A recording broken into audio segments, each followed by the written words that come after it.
Bueno, vamos terminando estas 3 largas jornadas. Este es el último panel y después viene la última conferencia, que es la conferencia de cierre, todo seguidito acá. Para este panel no necesito anteojos, no necesito papelito, creo que me lo sé de memoria.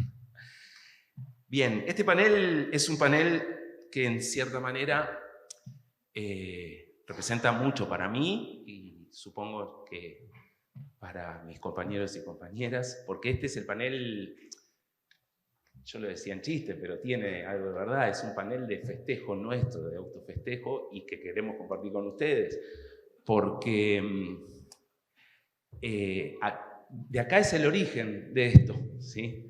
De hace casi 17, 18 años, donde nos conocimos con Sebastián y otras personas en el marco de una tarde de prohibición en una copa canábica, donde decidimos, o mejor dicho, no decidimos, nos presentaron y nos dijeron, bueno, ellos quieren hacer una revista, necesitan un abogado, y uno dice que sí, y así nació THC,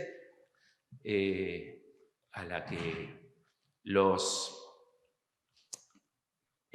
más auspiciosos le daban 3 meses de vida, o menos quizás, y hoy ya van por los 17 años. Y bueno, y ahí empezó todo, ¿sí? Ahí empezó con la revista, a partir de ahí nació Seca también, todos conocen la historia de... Nos vimos 2 meses desbordados de denuncias contra la revista, y después varios años desbordados de el pedido de auxilio de usuarios perseguidos y criminalizados, que llamaban al viejo teléfono de línea de la redacción de Humahuaca, que algunos pensaban que era un departamentito muy chico, que cobijó muchos amigos, ¿no? Lo cobijó Enrique Sims, un tiempo largo. Me acuerdo, yo salía del estudio, iba a la revista y a ver cómo seguíamos con las cosas, y capaz que terminábamos charlando con Enrique largas horas. Era nada, una época que recuerdo con mucho cariño, con mucho amor. Y nació Seca, y Seca nació para eso en principio. Hoy recién estamos pudiendo hacer estas otras cosas, pero nacimos para defender usuarios de sustancias, la verdad. Ese fue el motivo.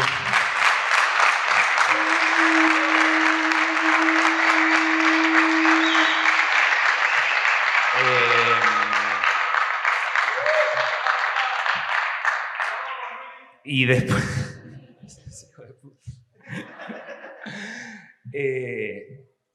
y después nos cruzamos con las hermosas madres, ¿no?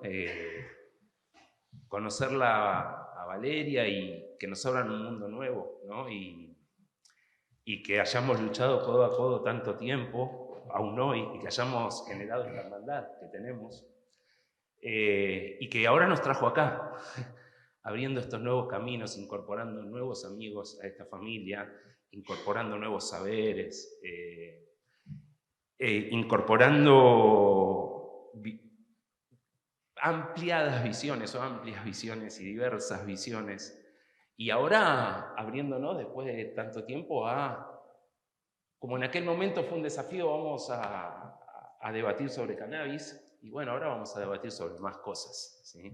Y cada vez tenemos más fuerza, no lo digo este grupo, digo esto cada vez tiene más fuerza, y la idea nuestra es seguir ampliando, seguir potenciando esta fuerza, seguir revolucionando, seguir haciendo que universidades como estas, que se arriesgaron hace 10 años y se vuelven ahora a estar adelante, abran las puertas, que podamos traer saberes, intercambiar saberes.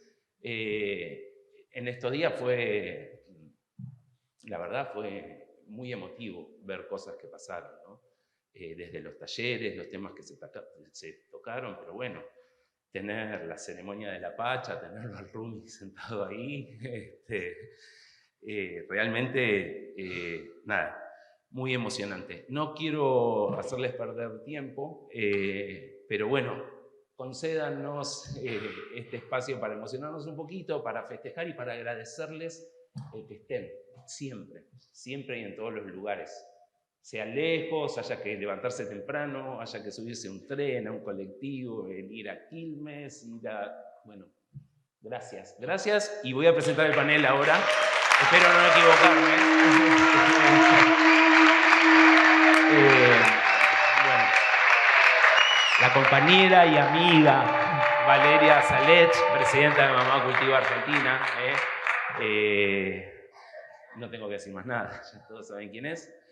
El hermano Sebastián Basalo, director de la revista THC y cabeza de muchas de todas estas cosas que hacemos, y el otro hermano, Martín Armada, editor general de la revista de THC. Los dejo con ellos, disfruten y festejemos.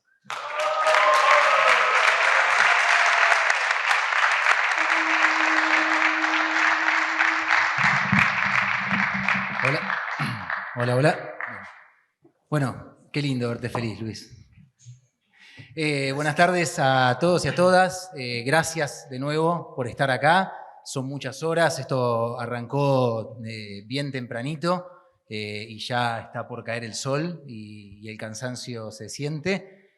Gracias de nuevo infinitamente a la Universidad de Quilmes, no solo por dar el espacio, sino por acompañar todos estos procesos. Recuerdo cuando agradecíamos hace 10 años a la universidad que se animó en aquel entonces, hace 10 años, a poner por primera vez una planta de cannabis en una universidad pública. Recuerdo cuando entraba la gente y la miraba, la tocaba, extrañados.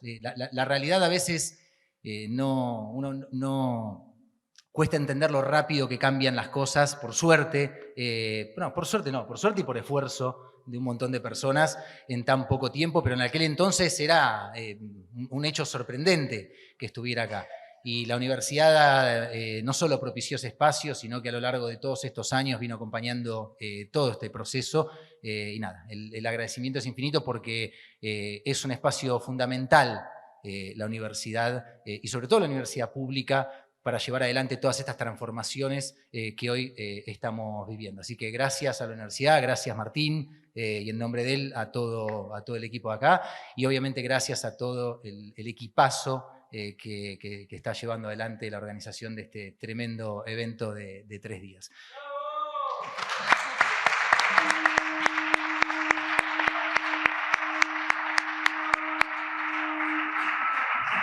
Buenísimo, cuando aplaudimos a copla. Bueno, cuando charlábamos con Luis y me decía, che, estaría bueno armar esto, una charla a 10 años de aquel evento de SECA en aquel entonces. Un poco lo que le dije es que, bueno, por ahí es un momento interesante para hacer balances, ¿no? Uno a veces...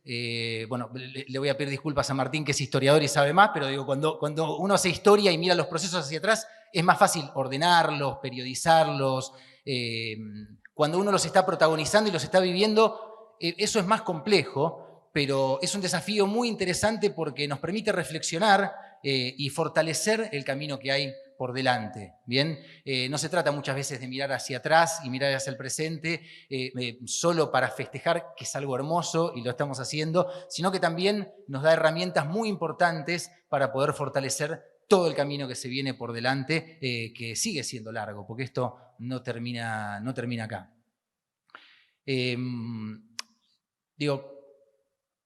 ¿Cómo fue que pasamos? Tratar de entender cómo fue que pasamos en tan poco tiempo, ¿no? Yo recuerdo hace 17 años, esto que decía Luis, ¿no? Que nos saquen la revista, nos secuestren la revista de los kioscos, que nos aseguren que no íbamos a durar más de 2 meses, o mismo incluso hace 10 años, cuando hacíamos las primeras jornadas acá en SECA. Recuerdo también cuando una revista que se definía como cultura canábica y era tan difícil explicar lo complejo, lo heterogénea, que es lo diversa, de las culturas más diversas que yo conozco, la cultura del cannabis, tan diversa que se nos preguntaba en su momento, che, ¿cómo van a hablar de plantas entiógenas en su momento? ¿Cómo van a poner un hongo allá por 2008?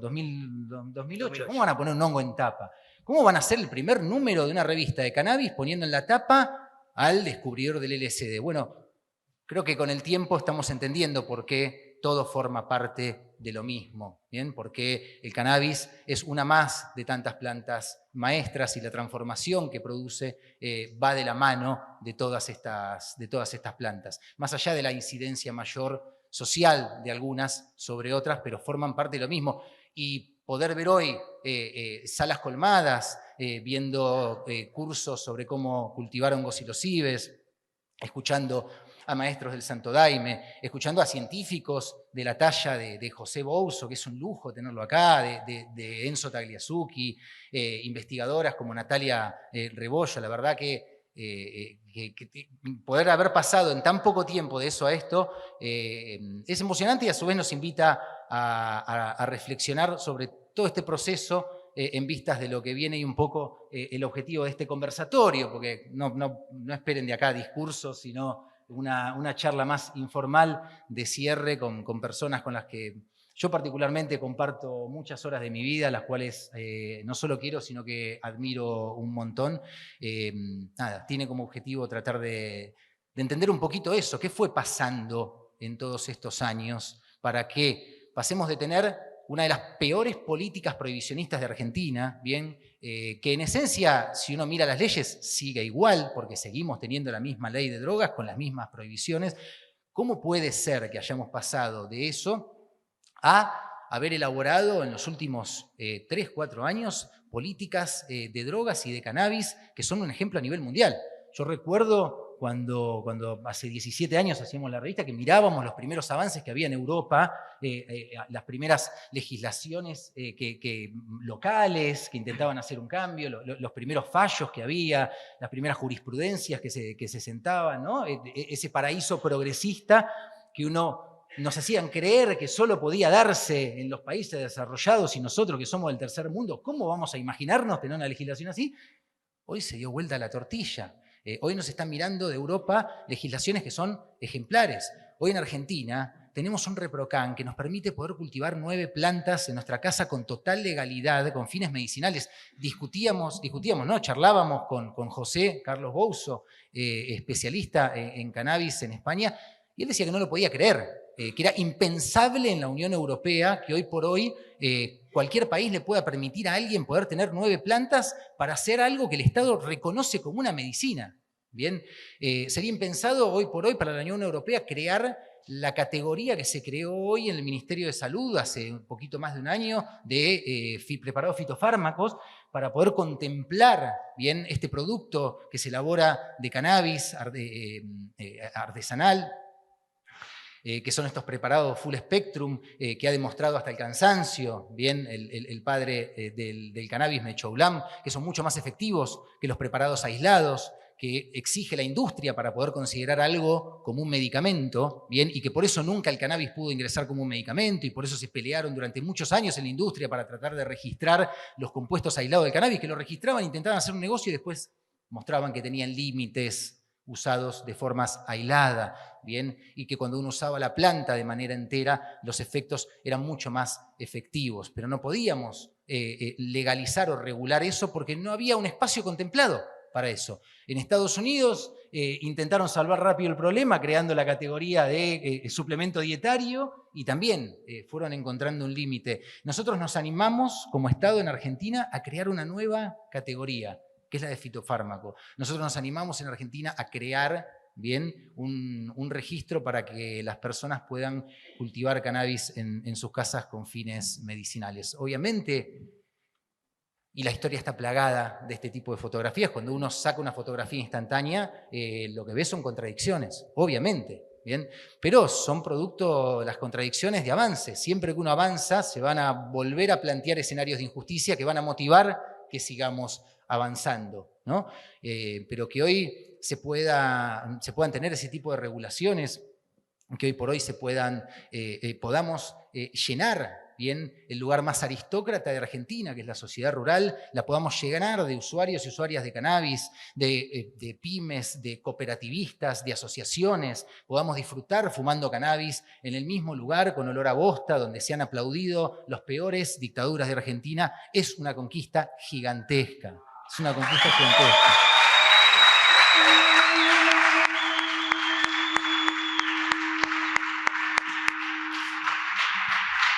Entonces, ¿cómo fue, no? Digo, para empezar a charlar un poco. La idea es preguntarnos un poquito, digo, ¿cómo fue? ¿Cómo fue que pasamos de un escenario tan catastrófico a poder llevar adelante estos logros de los cuales hoy, como sociedad, como movimiento canábico, nos sentimos tan orgullosos? Bueno, en ese sentido me gustaría romper un poquito el hielo preguntándole a Martín, compañero con el que trabajo a diario, ¿cómo fue empezar en aquel entonces, 2007, 2008, 2009, a romper un poco el hielo, ¿no? ¿Cómo fue empezar ese proceso de empezar a golpear puertas, a ver si nos juntábamos en el planetario, a levantar un cartel a esas marchas con 150.000 personas en más de 20 ciudades de Argentina? ¿Cómo fue esos primeros momentos? Bueno, ¿qué tal? ¿Cómo están todos, todas? También muy agradecido de estar acá. Es un escenario público imponente, lo cual para mí es una combinación muy bella, algo público e imponente, es decir, algo que es de todos. Así que bueno, muchas gracias por permitirnos sentarnos acá y hablar, y a ustedes por estar escuchando. Es muy difícil definir cómo se fue, si se quiere, dando una evolución en el escenario del cannabis en Argentina. Primero porque, bueno, en un sentido lo planteaba recién Sebastián, ¿no? Es decir, habría que definir varias cosas. Primero habría que definir qué es una evolución o qué consideramos que es una evolución.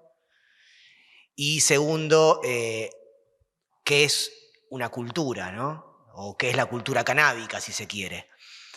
En primera instancia uno puede decir, bueno, evolucionar es ir en principio hacia adelante, pero hacia adelante con retrocesos, ¿no? O hacia adelante con contradicciones, o hacia adelante de una forma donde lo inesperado, de alguna manera, también es una de las variables centrales de ese proceso de evolución.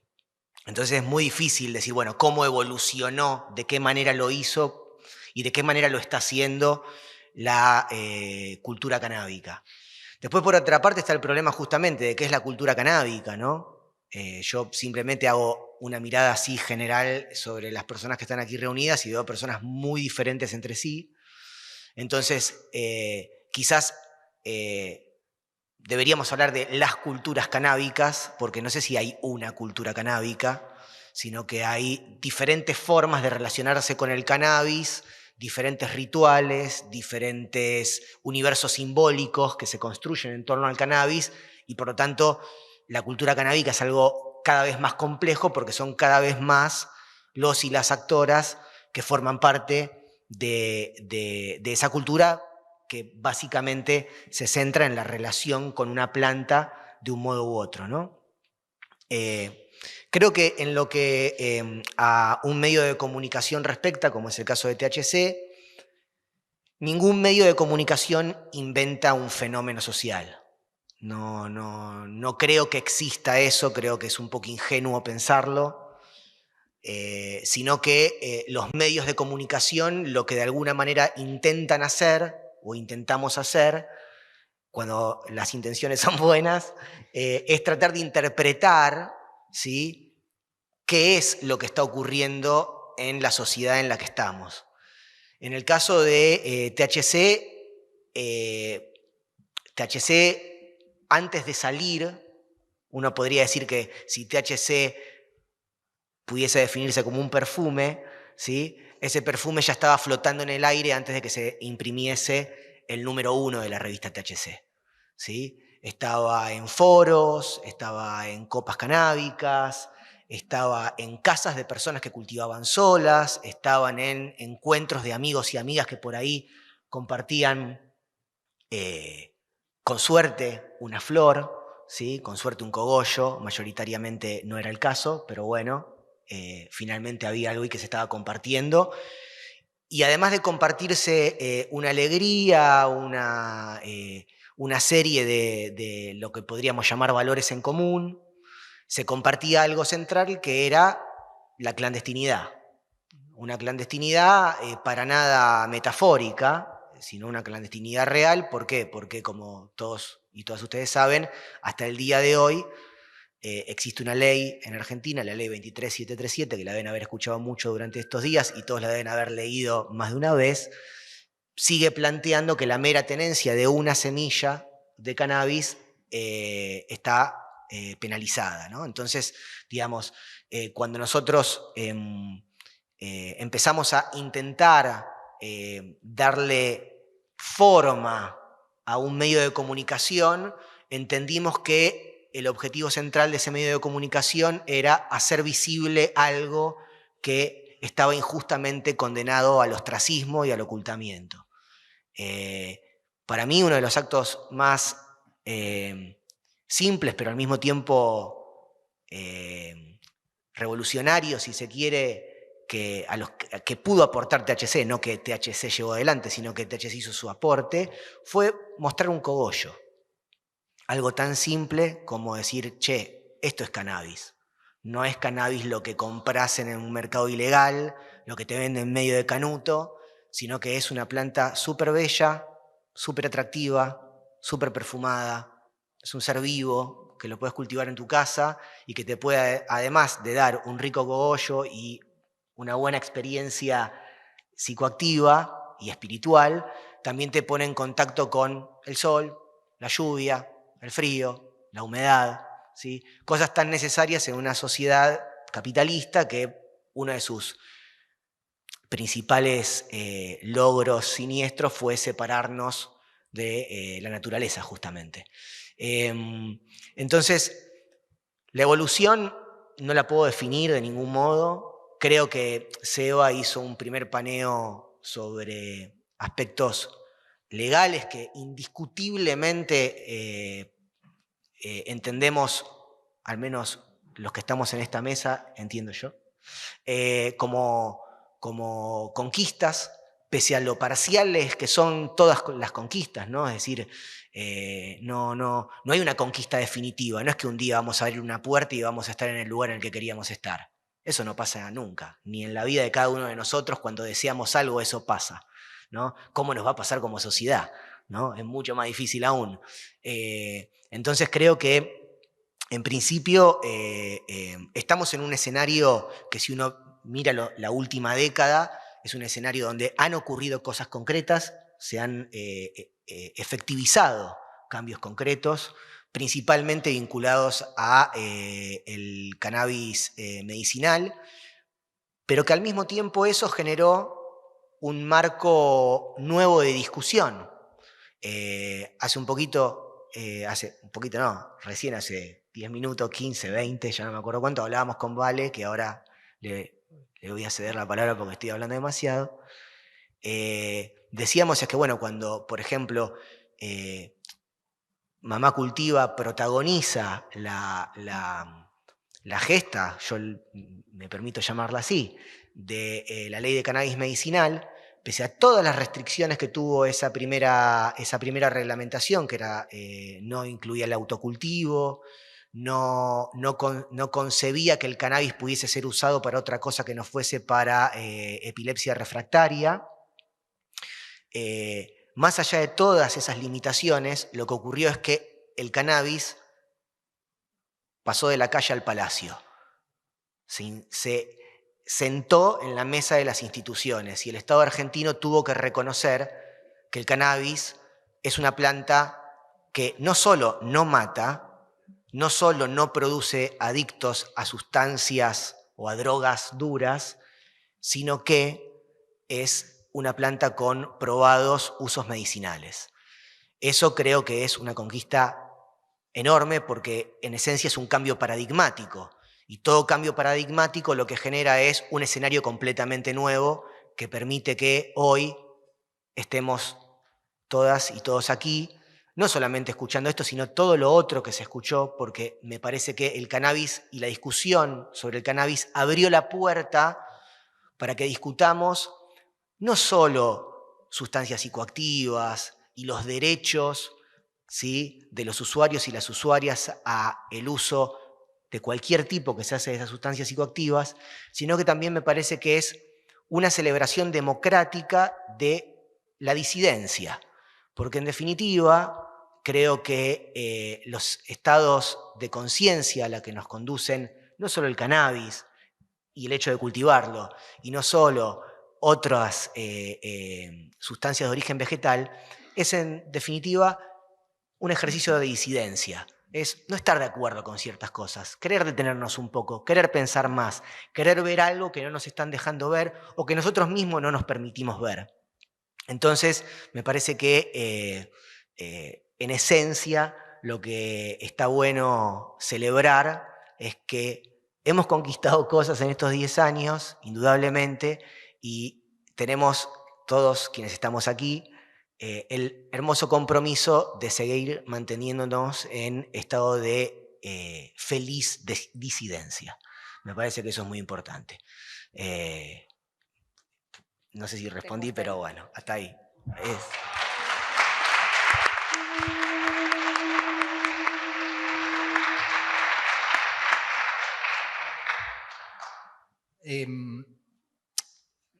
Yo recuerdo cuando arrancamos el proceso de discusión para tratar de poner en discusión y en debate el paradigma prohibicionista, para poder cambiar las leyes. Recuerdo que arrancamos a armar marchas, todavía no existían asociaciones, se fueron creando, se fue robusteciendo el movimiento, pasamos de juntarnos en el planetario, un par de personas, a organizar la tercera marcha más convocante de Argentina, ¿bien? La marcha por la regulación del cannabis, que no solo llenaba 8 cuadras de Avenida de Mayo en la ciudad de Buenos Aires, sino que era una marcha profundamente federal, porque no hay transformación profunda en Argentina que no sea federal. Somos un país gigante, ¿bien? Bastante concentrado el poder en Buenos Aires, pero un país gigante. Recuerdo que teníamos el objetivo de llenarlas cada vez más, creyendo que, bueno, ahí bastaba con eso para poder cambiar. Y de ahí pudimos pasar a tener proyectos de ley en el Congreso, ¿bien?, que estuvieron al borde de tratarse y allá por el año 2011, 2012, se derrumbaron. Y ahí fue donde el movimiento canábico se chocó con una pared, ¿bien?, que cuando uno, vuelve a lo mismo, analiza con perspectiva histórica, se da cuenta que, bueno, contadas con la mano hay revoluciones a lo largo de la historia. En general, la historia avanza a partir de reformas, bien, que se van dando. Las revoluciones son hermosas, es hermoso leerlas, es hermoso ver películas, están cargadas de un romanticismo, pero ocurren realmente muy pocas veces, ¿bien? Y para lograr estas reformas que permiten transformar los paradigmas con los que no estamos de acuerdo, necesitamos algo que es fundamental, que es la legitimidad, ¿bien? No hay manera de avanzar con una reforma, no hay manera de pedirle a quienes son nuestros representantes encargados de cambiar los paradigmas, bien, de regulación, si primero no convencemos a la mayoría, ¿bien? Ocurre meramente en algunos países progresistas. En Europa ese progresismo se chocó con una pared. En Uruguay ocurrió, ¿bien?, y fue un ejemplo a nivel mundial, fue la excepción. Hubo una reforma que vino de arriba hacia abajo, porque bueno, ¿cuántos países en el mundo tienen la suerte de tener a Pepe Mujica de presidente? Bien, no se le da a todo el mundo. Y ojo que es interesante porque ahora, cuando pasa el tiempo, también con perspectiva, uno ve los límites que tuvo en Uruguay una transformación que vino de arriba hacia abajo y no de abajo hacia arriba. Bien, las transformaciones más profundas son las que se hacen de abajo hacia arriba y requieren de legitimidad. Y nosotros encontramos un techo en esa legitimidad. Y allá por el año 2016 hubo un hecho sin precedentes. Nosotros no nos alcanzaban las neuronas para entender la magnitud de lo que estaba ocurriendo, que fue el surgimiento, bien, de un actor fundamental, de un actor sobre el cual se van a escribir muchos libros a lo largo de la historia, de un actor que en 6 meses, más, ponele 8, 9 meses, nació allá por el marzo del 2016, consiguió convencer a más de la mayoría de los argentinos, y en consecuencia a sus representantes políticos, convenció a Mirta Legrand en vivo para todo el país, al sector más rancio de Argentina, que no solo el cannabis no hace tan mal, ¿bien? No solo el cannabis mejora nuestra calidad de vida, sino que tenemos derecho a cultivarlo en nuestras casas, que logró que la persona quizás más a la derecha de Argentina, que hoy por hoy, que puede ser encarnada en la figura de Mirta Legrand, diga al aire para todo el país que si ella tuviera un problema con sus hijos que requiriera cannabis, también cultivaría. Bien. Ese actor es Mamá Cultiva, su representante es Valeria Salek, y la transformación que produjo en Argentina, lo hablábamos hoy,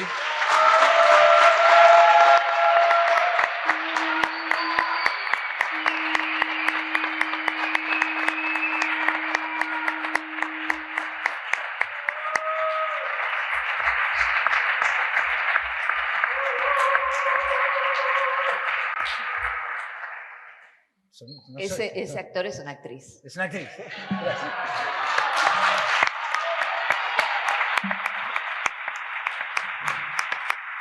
Precisamente por eso la transformación no fue solo legal en torno al cannabis, transformó no solo a la sociedad, sino al movimiento canábico hacia adentro, un movimiento canábico profundamente machista. Le cambió la cabeza al movimiento canábico e hizo que hoy los argentinos y argentinas nos podamos relacionar de una manera que jamás hubiéramos esperado con esta planta. Entonces, para compartir un poco la palabra, yo quería que Valeria, que a mi criterio es el gran cuadro en Argentina en lo que hace al cannabis, nos cuente un poco cómo fue que arrancaron, digo, en esto de tratar de reflexionar y entender y tener herramientas para poder aprender en el futuro a usar. ¿Cómo fue que en 9 meses lograron convencer a Mirta Legrand que se sancione una ley en la Cámara de Diputados y después en senadores, que tengamos el cannabis medicinal y que un año después podamos estar en Argentina cultivando 9 plantas en nuestras casas? Acá es donde viene la parte del autobombo. Acá es donde yo les voy a tirar flores a ellos, porque la realidad es que Mamá Cultiva no hubiera tenido la fuerza que tuvo sin los cimientos que habían puesto desde THC, desde SECA y desde el momento en que me abrazan. Porque yo recién les decía, recién en el almuerzo hace 6 horas, ¿ok? 6 horas, okay. Y te perdemos un poco, el tiempo se vuelve relativo. Pero decíamos, a mí también me cuesta mucho la perspectiva histórica por ser protagonista, pero en algún momento pensé, estos chicos, porque para mí eran chicos, deben haberle pedido al universo la figura de alguien que pudiera legitimar lo que ustedes ya estaban diciendo. Yo conocí en el 2014 a Ale Cibotti y conocí su fallo y a partir de él a mí me empieza a cambiar la perspectiva sobre el cannabis. Como dije, bueno, ok, hay un uso medicinal y hay una perspectiva de salud que nadie está tomando, pero en realidad sí la estaba tomando la revista y en realidad sí se estaba tratando de visibilizar, pero no llegaba al público que no somos nosotros, digamos, ¿no? Hacía falta esa figura. Nunca pensé que era yo, obvio, pero cuando me presenté, no sé cómo fue, a Nacho Hachún, cuando llego a la revista THC, que ya tenía la intención de ¿no? Porque ustedes lo estaban pidiendo. Todos lo estábamos, bueno, pero me imagino eso, como, ay, ojalá tuviéramos una persona que fuera la madre de Charlotte Figi, ¿no? Como, ojalá existiera, bueno, era yo no lo sabía, me lo hicieron dar cuenta, ustedes me convencieron, la realidad es que ellos me dijeron, claro, porque veían que había un potencial ahí y bueno, se dio así, pero hubo una intención, existe una intención universal de que aparezca esa figura. O sea, yo no caigo porque, bueno, se creó Mamá Cultiva de la nada. No, había intenciones claras políticamente, emocionales y psicológicas de que existiera esa figura, que se sintetizó en Mamá Cultiva, como podría haber sido otra, pero se sintetizó ahí. Y creo que no es menor el contexto en el que se dio, porque hay una cosa que pasa que tiene que ver que había asumido un nuevo gobierno hacía 2 o 3 meses y estábamos todos muy asustados con lo que estaba pasando. Y es más, estábamos como lamentándonos, yo lo digo ahora como lectora de THC previo a Mamá Cultiva, pues yo era fan de la revista antes de Mamá Cultiva porque aprendí a cultivar con ustedes. Entonces, lo del 2012 estuvo muy cerca y se cayó, y después apareció el fallo Civoti, bueno, más o menos, y como estábamos todos queriendo que pase algo más, y al cambiar el gobierno y aparecer un gobierno muy conservador y de derecha y con un discurso tan prohibicionista, dijimos, chau, esto no sale nunca más. Pero lo que pasó fue que cuando uno tiene muy claro el enemigo, se alinea rápidamente las filas que vamos a ir en contra de eso, ¿no? Me parece que ahí se planteó un escenario en donde se amalgamó todos los actores que vos venías nombrando, nos encuadramos, dijimos, bueno, nos tenemos que unir, vamos todos juntos, es para allá. Y es para allá es con perspectiva de salud. Y cuando le imprimimos la perspectiva de salud, y yo creo que sirvió entender que esa era la estrategia, creo que a partir de la aparición de Mamá Cultiva, todo el movimiento canábico entendió la estrategia. De hecho, tengo el recuerdo de ir a una reunión de organización de la Marcha Mundial, que para mí era como, ¡ah! Voy a la reunión de la organización de la marcha, porque era un sueño, ¿entendés? Era yo jugando con la selección.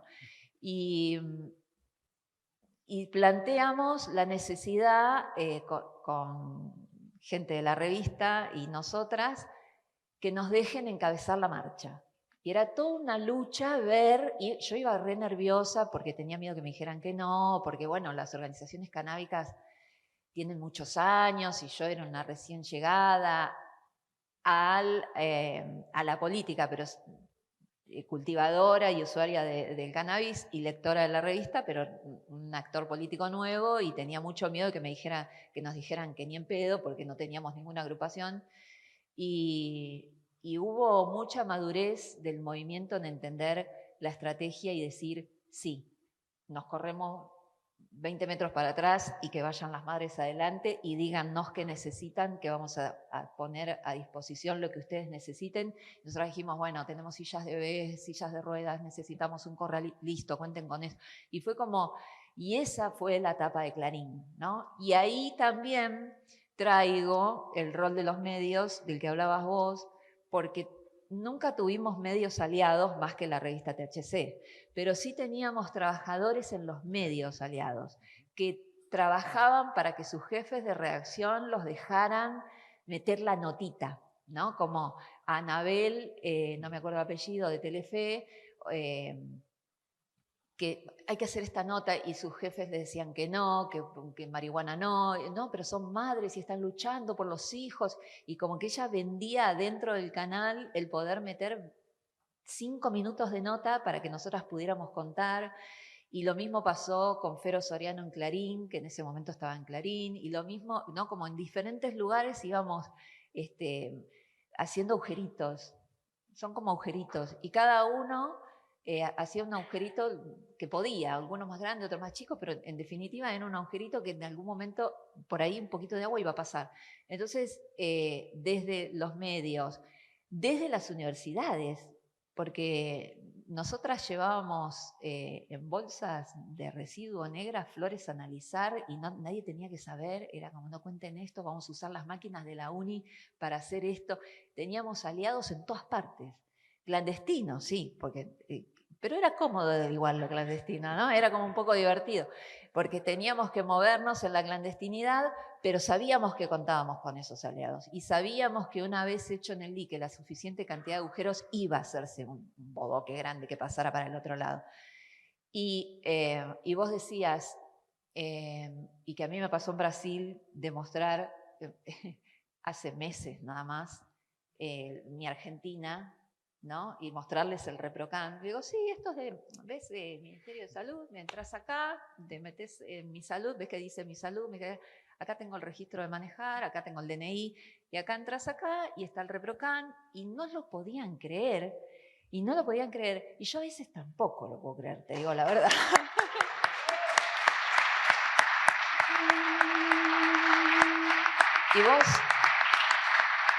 Y vos dijiste recién, nosotros nos animamos como Estado, y me parece que no es menor la frase, porque nosotros somos Estado, y nosotros construimos junto con el Estado. Y lo que pasó con ReproCan fue que, sí, claro, hubo un gobierno que nos abrió la puerta al Ministerio de Salud, primero que convirtió al Ministerio, y nos abrió la puerta al Ministerio de Salud con virome y cuaderno, y me acuerdo los rulos de Carla Bisotti tomando nota de todo lo que le decíamos a Ginés, y que dijeran, ok, vamos a hacer la reglamentación que ustedes quieren, y nosotras reírnos y decir, jaja, mirá si van a poner todo lo que le dijimos. Y con una pandemia de por medio, a los 6 meses teníamos la reglamentación que habíamos pedido. No lo podíamos creer, pero sí porque cuando nos sentamos en el Ministerio de Salud, todos esos investigadores de las universidades, del CONICET, que nos habían ayudado en la clandestinidad, habían salido a la luz, se sentaron con nosotras. En el Ministerio de Salud, cuando se armó el ReproCan, estábamos las organizaciones, estaban las legisladoras que habían ayudado a construir esto, estaban los investigadores, estaban los médicos y las médicas que no fue menor el rol que tuvieron, el comerse la gastada dentro de sus ámbitos de trabajo, de vos sos la médica facera o vos sos la porrera, ¿no? Como le pasó a Silvia Cochen, a Carlos Magdalena, a Marcelo Morante, a Mariela Morante, como fueron personas que pusieron el cuerpo realmente y la cabeza a favor de esta causa, sabiendo que por ahí perdían prestigio o por ahí perdían, y no lo dudaron, me parece muy valiente de su parte. Y después, por eso te digo, me parece que si nos asumimos todos Estado y entendemos que el Estado lo construimos en conjunto, cuando uno se piensa Estado, se piensa en ir por lo posible, ¿no? Vos dentro de un Estado, con todas las disidencias que hablaba Martín, vos vas construyendo sobre lo posible, nunca sobre el ideal, porque el ideal, bueno, es medio infantil pensarlo así, ¿no? Es sobre lo posible, y en ese momento veíamos posible algo. Y una cosa que me di cuenta ayer en la diplomatura que nosotras estamos... Mamá Cultiva tiene una diplomatura en una universidad pública también, y esto es una cosa de locos, que nunca... que no... que era un sueño. Era un sueño porque todos nuestros saberes, todos los saberes que llevábamos las mamás, eran de segunda. O sea, nosotras decíamos, mi hijo pasó de tener 300 convulsiones por día a tener 2. Ah, sí, pero no hay evidencia científica. Me estás cargando. Y ese continuo menosprecio de nuestro saber y de nuestra experiencia, de pronto se vio reconocido por una universidad nacional y hoy podemos estar dando una diplomatura. Y bueno, y ayer hablando en la diplo me di cuenta de algo. Cuando hablamos de cannabis, cuando empezó la rosca por el cannabis medicinal en el Congreso, las únicas organizaciones que hablaban del tema éramos Cameda y Mamá Cultiva, porque el resto de las organizaciones canábicas se autopercibían recreativas, como si hubiera un divorcio entre lo recreativo y lo medicinal, cosa que para mí no existe ese divorcio. La salud el recreo es salud. Pero en ese momento estaba como esa separación, ¿no? Y quienes hablábamos de cannabis medicinal éramos Cameda y Mamá Cultiva. Y Seca, obvio. Pero Cameda tenía una mirada muy de laboratorio, porque su presidenta era una médica, y nosotras éramos las que somos la evidencia, nosotras. Y sin querer, ahora con el diario El Lunes, instalamos que la pelea era entre autocultivo sí o autocultivo no. Y saltamos y dimos un salto de cannabis sí. Hay que ver si autocultivo sí o autocultivo no. Pero dimos por hecho que el cannabis sí. Y todo el Congreso entró en nuestra lógica y fue muy divertido, la verdad, porque ya se dejó de discutir si sí o no, y lo único que se discutía era si autocultivo sí o autocultivo no. Por supuesto, el oficialismo hizo que ganara el autocultivo no, pero nosotras, otra vez, pensando siempre en lo que es posible y no en el ideal, avanzamos igual porque si era de investigación, todos esos aliados y aliadas que teníamos en la clandestinidad iban a poder salir a la luz, iban a poder armar el escenario del siguiente paso. Así lo pensábamos. Nos comimos una cantidad de bifes, que no te puedo explicar, de izquierda y derecha, porque para los idealistas era muy poco y para los otros era un montón, y de hecho era tanto que dejaron sin efecto el artículo 8 de la reglamentación, nos la pusieron bien difícil, seguían metiendo gente presa, o sea, quedamos en una encerrona, pero bueno, se siguió construyendo ese estado del que hoy formamos parte tan orgullosamente y que podamos estar acá y seguir dándole a la soberanía, porque lo que nosotros buscábamos con el autocultivo era ganar soberanía. El autocultivo lo que te da es soberanía sobre tu propia salud.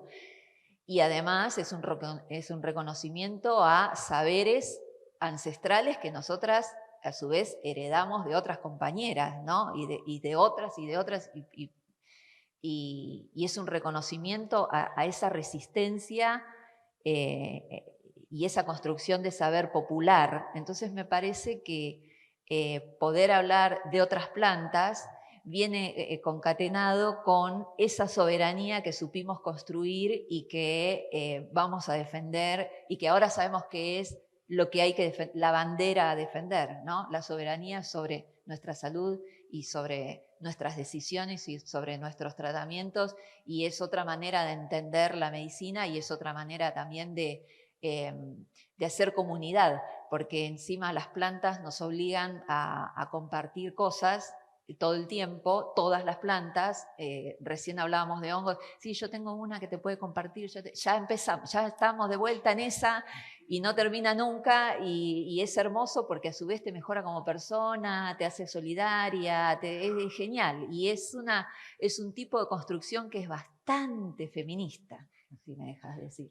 ¿Sabés que te iba a preguntar eso? Porque yo recuerdo, ¿te acordás de ese viaje? Recuerdo ese viaje en taxi en el que vos estabas profundamente angustiada porque sabías los límites que iba a poder tener la reforma que se estaba dando en aquel momento con el macrismo, y me decías, bueno, yo te recuerdo angustiada diciendo, es poco, nos van a dejar sin esto, pero bueno, algo es algo y nos va a dejar una base para patear más adelante. Y recuerdo así, como cierro los ojos y te siento ahí al lado con una bronca tremenda, pero diciendo, es lo posible y hay que conquistar. En ese sentido, y retomando lo que decías vos del ejemplo de Charlotte Fish en Estados Unidos, o hablábamos con José también del movimiento canábico de las madres como se llama en España, o mismo los que se dieron en Latinoamérica, que no lograron lo que logramos acá. Encontraron un límite en la lucha. ¿Cuán importante en ese sentido crees que fue, por un lado, ampliar el diálogo con otros actores, transformar el movimiento por el autocultivo del cannabis en un movimiento feminista, articular con actores más allá del movimiento canábico, y cuán importante también es quien está ocupando políticamente el Estado en un determinado momento para poder llevar adelante esas reformas y el diálogo que se produce ahí? Es que nosotras con el movimiento canábico medio que no contábamos. Lamentablemente, o sea, contábamos, pero tenía un límite eso, porque había como una desconfianza también. bueno, ustedes van por el laboratorio, bueno, ustedes van por lo medicinal y nada más. Nos decían eso, ¿te acordás? Nos decían que íbamos solo por eso, como si, otra vez, no fuera salud lo recreativo, ¿no? Como si a nosotras no nos hubiera cambiado la vida. Claro, pero en otros países le dijeron, bueno, toma tu fármaco y no me vengas a molestar con el autocultivo. Y ustedes dijeron, no, está todo bien con el fármaco, yo quiero cultivar igual. Porque cuando vos, como toda la gente acá presente sabe, cuando vos cultivas, no sos nunca más la misma persona. No sos nunca más la misma persona. ¿No?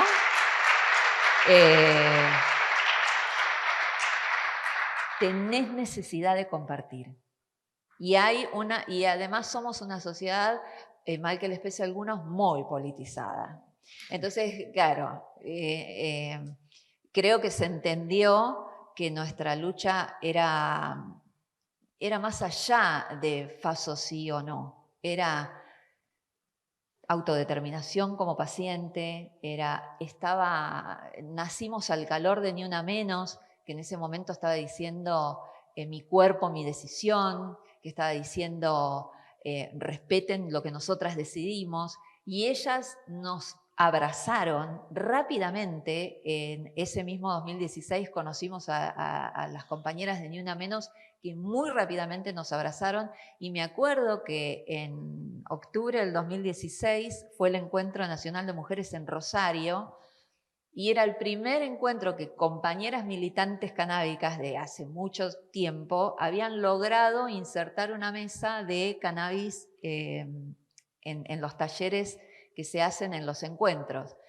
Y era todo un festejo, estábamos todas contentas, y nosotras llegamos con una compañera, con un desastre, con la remera de Mamá Cultiva, un bebé en brazos, un cochecito, ¿no? Como muy desordenadas. Entramos a un aula grande como esta y se dieron vueltas y empezaron, llegó Mamá Cultiva, llegó Mamá Cultiva, llegó Mamá Cultiva, y se armó un aplauso que yo creo que lloré durante 10 minutos, porque me sentí contenida, me sentí abrazada, me sentí entendida, y para mí que mis compañeras de género tengan ese reconocimiento fue, no sé, como para un político que lo aplaudan en la ONU, no sé, para mí era como, en serio, era llegar a un lugar de acogimiento y de reconocimiento que no tenían el movimiento canábico. Por esto que te decía vos, porque el movimiento canábico me tenía angustiada con esto de que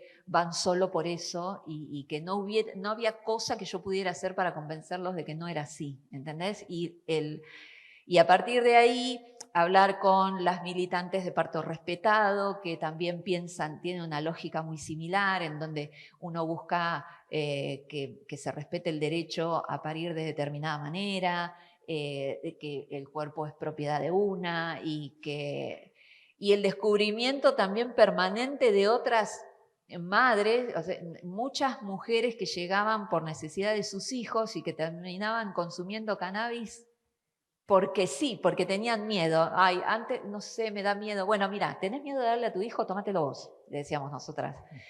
Y claro, se imaginan lo que pasaba, ¿no? Transformábamos una familia entera. Transformábamos una familia entera, y además de alguna manera y sin quererlo, porque estas son cosas que pasan porque la planta es lo más de lo más, empoderábamos a las personas. Y cuando vos empoderás a una mujer que no tiene poder, le salvás la vida. Literalmente, le salvás la vida, porque vos le estás dando una herramienta para que pueda valerse por sí misma.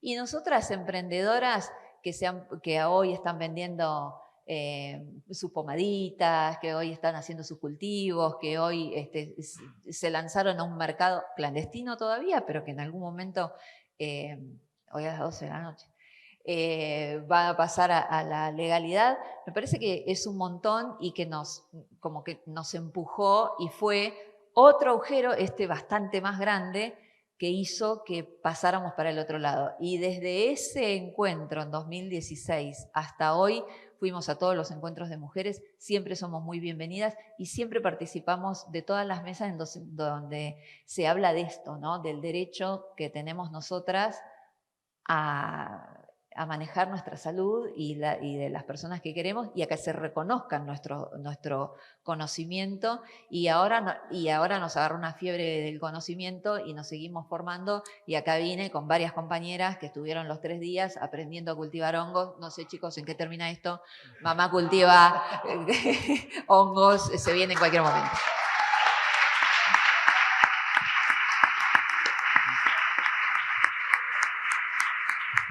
Vamos a meterle. En este ejercicio de reflexionar y hacer historia nos damos cuenta que hay movimientos que pueden avanzar, se chocan con un límite, hay que replantearse.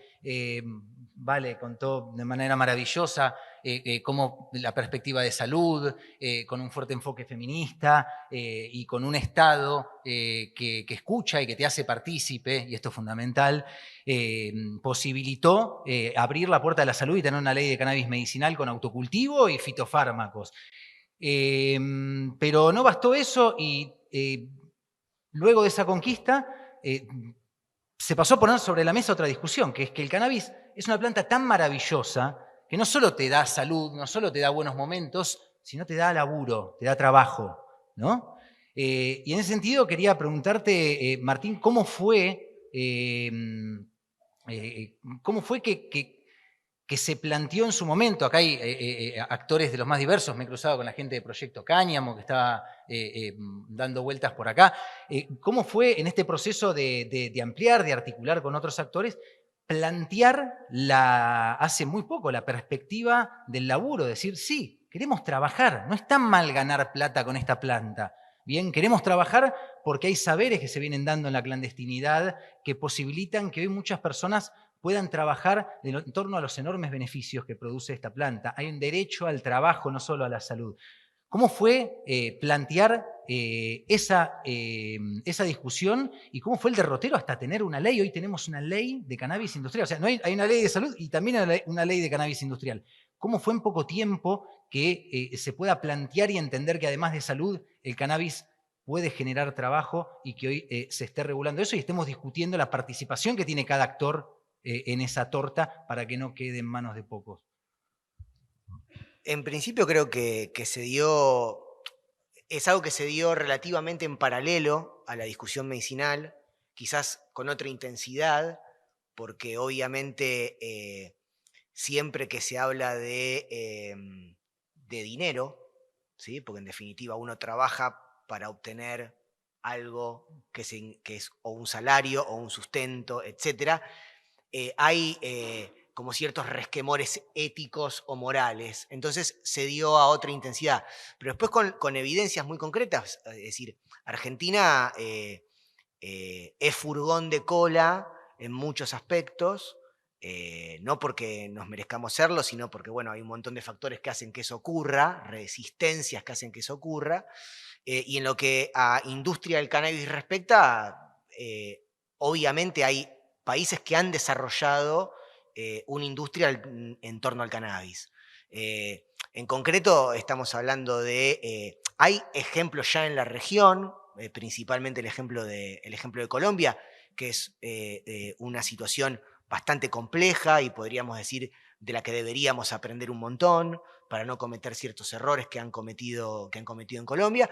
Y después, claramente, el ejemplo de la gran maquinaria generadora de industria que es Estados Unidos, que obviamente todo velozmente se transforma en una mercancía, que es como el lado complejo de ese proceso de legalización o de regulación, pero que sí evidenció que hay un universo de desarrollo, ¿sí?, económico en relación al cannabis.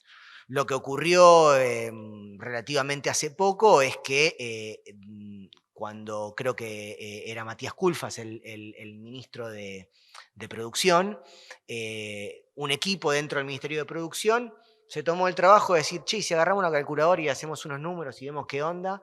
Bueno, agarraron una calculadora, hicieron unos números, vieron qué onda, presentaron un informe Y ese informe mostraba, ahora no recuerdo los números particularmente, pero ese informe mostraba que efectivamente Argentina tenía la posibilidad de generar una industria del cannabis que generase a su vez trabajo, ¿sí? Y eso impulsó el proyecto de ley, ¿sí? Eso terminó de impulsar el proyecto de ley que se sancionó, que es el proyecto de ley que es el marco regulatorio de la industria del cannabis medicinal y el cáñamo, ¿sí? Porque hay que recordarlo, hablábamos justamente antes de entrar con una de las compañeras de Proyecto Cáñamo, que justamente hay que recordar que estamos también hablando del cáñamo, ¿no? Acá. Bueno, es inminente es inminente la reglamentación de esa ley. Muchos que quizás están en tema, por ahí se rían cuando yo digo es inminente, porque es inminente hace un montón de tiempo, pero bueno, parece que ahora es inminente, inminente, inminente, re inminente, súper inminente, y vamos a poder ver cómo es finalmente la reglamentación de esa ley que en un contexto en el que estamos por enfrentar unas elecciones y posiblemente, porque no se sabe si eso va a ocurrir o no, un cambio de orientación política en la dirección del gobierno nacional, puede ocurrir o no, ¿sí? El escenario de todos y todas ustedes saben es bastante incierto, es sumamente importante que se avance en esa reglamentación, dado que de no avanzarse en esa reglamentación, existe la posibilidad que en algún cambio de los posibles cambios, perdón por todas las cosas potenciales, pero bueno, la realidad es así, se termine de frenar ese proceso, que es un proceso que tiene que arrancar. Y cuando hablamos de una reglamentación, esto me parece interesante, yo lo aprendí trabajando de lo que trabajamos, entender, esto es una ley, después de la ley viene la reglamentación, después de la reglamentación viene la implementación. Bueno, por ejemplo, hay muchísimas cosas que hay que hacer para que una reglamentación, además de escribirse, firmarse y publicarse, se ponga en funcionamiento. Desde, por ejemplo, que haya un sistema operativo que permita que en el caso de una ley como la ley industrial que implica el otorgamiento de licencias, se puedan otorgar esas licencias. Es decir, si hay algo tan pequeño pero tan importante como que no existe un sistema operativo y hay un cambio de mando que va en contra del espíritu de esa ley, lo más probable es que ese sistema operativo nunca exista y que nos quedemos con una ley buenísima, con una reglamentación genial, pero sin un sistema operativo para poder emitir licencias. Parece una estupidez, pero es sumamente importante que eso ocurra y que ocurra rápido, ¿sí? Porque no sabemos con qué nos vamos a encontrar a fin de año, ¿no? Y por supuesto, lo que decíamos al comienzo, ¿no? ¿Es parcial? Sí, es parcial. ¿Es insuficiente? Sí, es insuficiente. Y va a seguir siendo insuficiente. Y muy probablemente cuando consigamos algunas cosas que hoy nos parecen suficientes, va a haber una sensación de insuficiencia, ¿sí? Porque los derechos son así. Los derechos, por suerte, tienden o quienes queremos que haya derechos, queremos que los derechos se amplíen y que cada vez haya más derechos, ¿no? Entonces, creo que la dinámica propia, ¿sí?, de la búsqueda de mayores derechos va a hacer que continúe un avance que obviamente solamente va a poder concretarse con muchísimo trabajo y del otro lado, es decir, básicamente quienes tienen el sello y quienes tienen las herramientas burocráticas. Hay una cosa, estuvo Marcelo Saín hace unos días acá y Marcelo Saín tiene una idea que es para mí extraordinaria, que es la siguiente. Dice, el Estado no solamente tiene el monopolio de la fuerza, el Estado tiene el monopolio de la invisibilización burocrática, ¿sí? Y eso es letal. Es decir, uno cree que el Estado la única manera en la que te puede borrar es teniendo policías, ¿no? No, también te puede borrar no teniendo un sistema operativo en el que necesitas apretar un botón para emitir una licencia, ¿sí? Entonces, me parece que ya mirando un poco a futuro y no hacia atrás, ahí hay algo que es, decimos, inminente, pero que debemos estar todos y todas atentos porque tiene que ver con seguir avanzando en lo que a cannabis respecta. Y como creo intuimos todos y todas, si seguimos avanzando en una regulación del cannabis, las regulaciones de otras sustancias psicoactivas van a encontrar, no digo el camino asfaltado, pero por lo menos una huella ya recorrida, ¿no? Bueno, qué importante, ¿no? Es dar esas discusiones, ¿no? Exigirle al Estado, tratar de ampliar lo más posible. Yo recuerdo un diálogo con ahora un candidato a presidente de la fuerza gobernante que votó su gente en contra de la ley de cannabis industrial en el Congreso. Y yo le decía, pero ¿cuánto más importante que votar en contra es salir a reclamar una parte de eso, ¿no? A decir, che, queremos que una parte de la industria sea de las cooperativas, queremos que una parte de la industria sea de los movimientos sociales, o sea, queremos nosotros participar de eso en lugar de frenar esos procesos. Queda ahora, como decimos, un largo camino por delante, el desafío de salir a plantear algo que nos cuesta mucho aceptar, que es el placer, ¿no? La sociedad ya entendió que el cannabis es salud, ya entendió que el cannabis genera trabajo, y bueno, es hora de ir por lo último, que es entender que el cannabis también nos genera buenos momentos, bienestar. No, pero eso va a depender mucho del resultado de las elecciones. Mirá, ¿cómo se llama lo que hicieron con las palabras? ¿Cómo se llama lo que hicieron con las palabras tu compañero?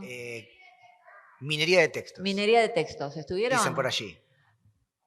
Agarraron, explícalo. A ver si lo explico bien.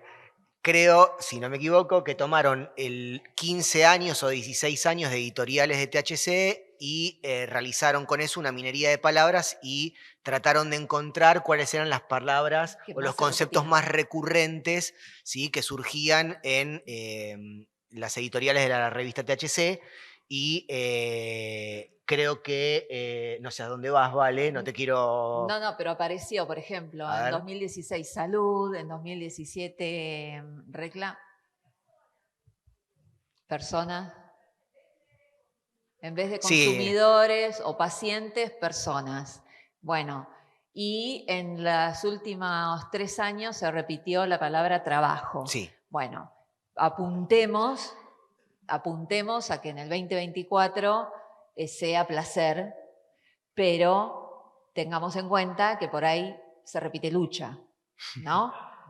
Claro, preparémonos también para eso, porque un error que, no sé si es un error, no sé cómo decirlo, en el 2016 o 2017, en esos momentos que yo les digo que nos comimos los cachetazos de izquierda y de derecha, era creer que alguien tenía una verdad, ¿no? Como, bueno, eso no sirve, sirve esto, o eso no.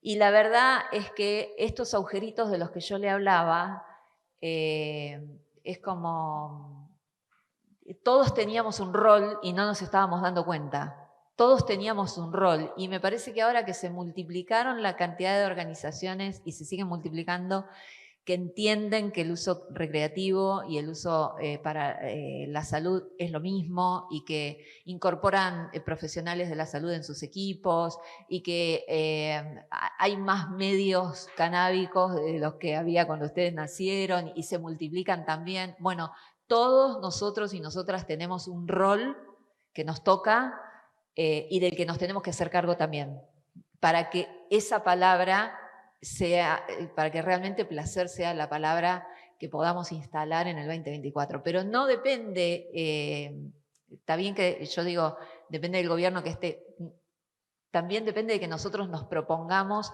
aceptarnos en la diversidad y que vayamos juntos y juntas hacia ese objetivo. A mí me hace muy feliz cuando veo que hay muchísimas organizaciones que personas que se organizan para trabajar en cannabis para la salud, en que hay centros de salud, que hay más profesionales médicos y no son solo 3 como eran en el 2017, que hay por todos lados. Bueno, me hace muy feliz, pero tenemos un rol y lo tenemos que asumir. Me parece que va por ahí. Martín, unas pocas palabras en perspectiva de lo que viene. No, realmente me parece que Vale fue muy clara.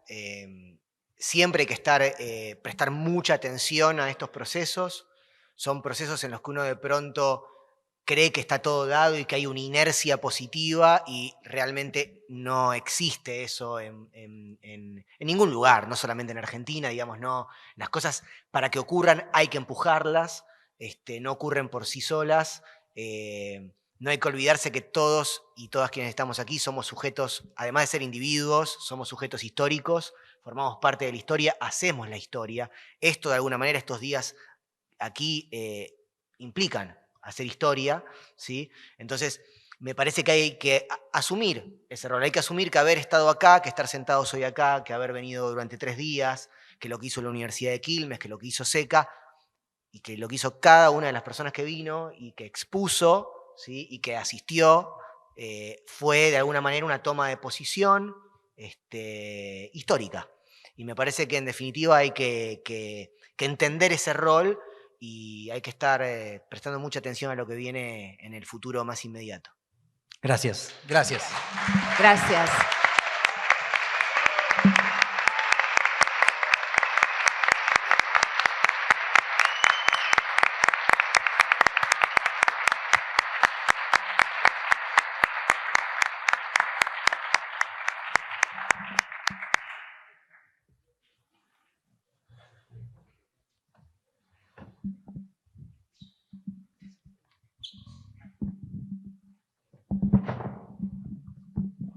Por eso fracasé como músico, ¿no? Ahí está. Claro. Bueno, acá Luis me obligó a subir. Y cuando estaban hablando, recién ahora les voy a dar paso al cierre, a la conferencia, pero estaba escuchándolos muy atentamente. Y los tres dijeron cosas que me hicieron mucho ruido, que acá encima las anoté porque si no me olvido, todos saben que no tengo que justificar porque mi falta de memoria. Pero plantearon, vos, Seba, hablaste mucho de historia, vos hablaste de que somos un país muy politizado, que les molesta mucho, y vos, Martín, recién mencionaste que somos sujetos que construimos historia. Uno es historiador y siempre tiene el pasado presente. Sin embargo, quiero que tomen dimensión de que se han encargado de realizar un proceso que pocas personas pueden ser conscientes de lo que han realizado. Que estemos nosotros acá, que ustedes hablaron recién de la Universidad Nacional de Quilmes, porque la universidad no existe, es un ente, es como el Estado. La universidad, muchas veces dice, la universidad quiere. Acá hay un montón de gente, esto es el proceso verdaderamente que muestra el trayecto, que muestra la lucha, muestra la resistencia. Y ustedes lograron una resistencia muy fuerte desde hace muchísimo tiempo, que fueron inmediatamente invisibilizados, que lograron con la movilización, que lograron con la difusión, que pudieron trascender. Y eso me parece que es muy importante. Y si muchas personas de las que estamos acá tenemos paz y tranquilidad cuando estamos cultivando, ustedes son grandes responsables. Responsables por lo menos de la difusión de eso. Y a Messi, cuando salió campeón del mundo, le preguntaban de todo, hasta que vino una periodista de Canal 7 y lo único que le dijo, ¿vos tenés idea cómo modificaste la vida de muchos chicos? Y esa fue la única vez que Messi, cuando le hicieron una pregunta, medio que lagrimió. Porque tampoco tiene que ser una alabanza constante a todo el trayecto que ustedes han realizado. Son en la punta del iceberg de algo. Después hay un montón de gente, hay un montón de militancia, hay un montón de transformaciones mentales, hay un montón de tensiones y de miedos, pero son responsables de que haya mucha gente que ahora no tiene el terror de salir a la calle o de cultivar algo. Y eso no es un dato menor. Y también, obviamente, de la ayuda que tiene que ver con todo este movimiento que generó, que pudo lograr el acceso a la salud de alguna de las otras cuestiones. Somos seres históricos, como bien vos lo dijiste, Martín, y muchas veces cuando vamos para adelante, en realidad estamos yendo para el pasado. Todavía estamos en un momento donde ni siquiera pensamos que tenemos la visión actual de entender que en definitiva todos los que estamos acá somos descendientes de alcohólicos y consumidores de sustancias. Todos. Y es una negación que nos hace la historia de eso. Si no, pregúntenle al Imperio Romano, si no, pregúntenle desde el Homo erectus hasta ahora. Pero estos últimos 200 años, o más también, pero vamos a poner los 200 años, nos cegaron esa posibilidad de entender nuestra propia historia. Y somos un país que se hizo con la resistencia, siempre, que es lo que planteó Valeria. Los movimientos sociales siempre tomando la calle. El agradecimiento que nosotros le podemos dar es muy amplio, porque es una universidad con gente atrás que durante muchísimo tiempo también nos pasaba lo mismo que les pasó a ustedes. O sea, no podíamos dar estos temas en nuestros cursos. O sea, me costó un montón, hace 10 años más que doy clases acá, cuando yo trabajaba temas vinculados a las sustancias, y también había fuertes estigmatizaciones. Sin embargo, la creación de SECA, las primeras jornadas, las segundas jornadas en plena pandemia, de la que ustedes también han participado, y estas terceras jornadas nos muestran una película completamente diferente, una foto completamente diferente, película y foto, las dos cosas que siempre hay que mirar. Nos encontramos con un diploma de posgrado, inédito en el sistema educativo universitario argentino, varias universidades lo están logrando. Nos encontramos con la creación de un laboratorio, nos encontramos con una publicación de una revista. ¿Cómo surgió? Y surgió seguramente como ustedes armaron todo esto, pero nosotros aprovechamos ese bagaje que ustedes nos regalaron y que nos permitió estar acá hoy. A veces la palabra gracias es muy ambivalente, porque te puede servir para agradecer un café o dejar pasar a alguien, pero en este caso me parece que, y sin falsas pretensiones ni modestia, me parece que ustedes se ganaron un lugar muy importante para que muchas personas hoy se sientan un poco más libres. Y esa sensación de libertad no solamente se transmite en cuando uno va caminando, sino en lo que uno va sintiendo y en lo que uno va imaginando acá. Así que, por parte nuestra, y no quiero decir la universidad porque somos nosotros los que estamos acá, y todos ellos, ustedes se merecen este fuerte aplauso.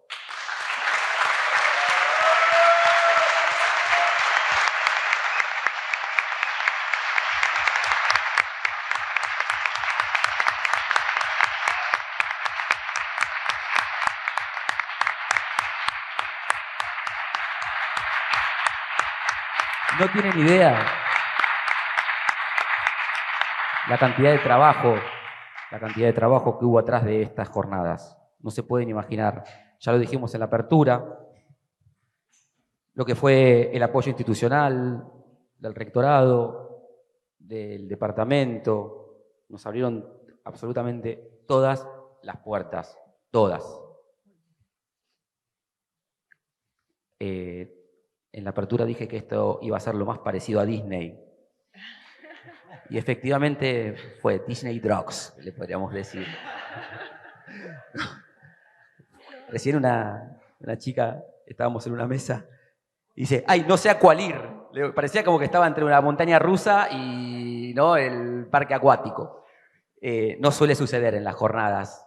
Después de muchos años en el mundo académico, esto fue una caricia al alma y agradezco haberme cruzado con todos ustedes porque mi vida, sinceramente, ha cambiado demasiado y volví a ser un tipo que le gusta el conocimiento, que intenta aprender, y es una deuda pendiente que tiene la academia con relación a todo esto.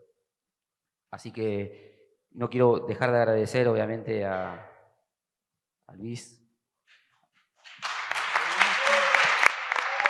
No sé cuántas veces lo aplaudieron ya. O sea, vos decís Luis en estos 3 días y lo aplauden.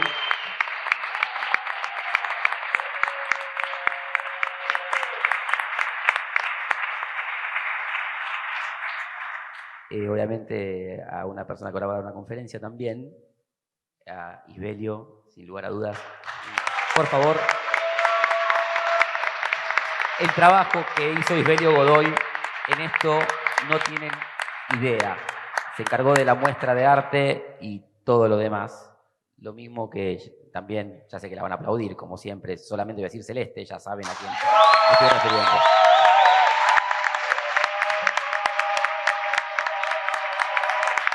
Lorena Lampolio, que no está acá pero nos apoyó, y un montón de gente que estuvo alrededor y nos bancó durante todo este tiempo de locura, de armar esto. José Bouso decía siempre que hay que dejar de mirar el mundo anglosajón. Bueno, José, nosotros tenemos que dejar de mirar el mundo europeo porque todo es a pulmón acá, y verdaderamente lo que nos ha costado esto, horas de sueño, horas de estar con nuestros afectos, pero verdaderamente fue un placer muy grande, como es el placer gigantesco cuando tenemos esta primera revista, que es una hermosura, como cuando tenemos estudiantes del diploma publicando en la revista, estudiantes del diploma formando parte del laboratorio, porque eso es lo que debe hacer una institución académica. Receptar las demandas sociales, por suerte lo hicimos, e incorporar nuevos saberes, porque eso es lo más importante. Bueno, me puse sentimental. Vamos ahora